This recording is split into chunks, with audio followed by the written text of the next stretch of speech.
Pilipinas Got Talent to eh. Meron ka bang para sa Pilipinas Got Talent? Yung tungkol sa Pilipinas Got Talent?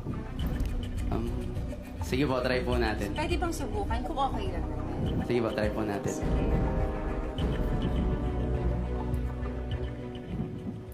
Ito ay entablado, na sigurado, kung ikaw ay kabado, ay delikado.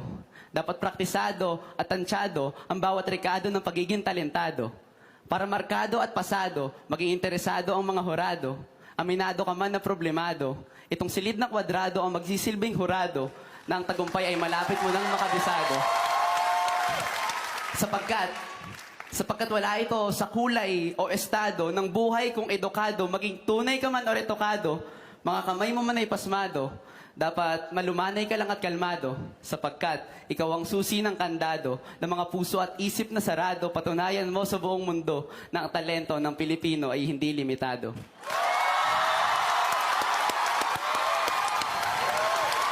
At yan ang Pilipinas Got Talent. Galing. Mahirap yung ginagawa. Yeah.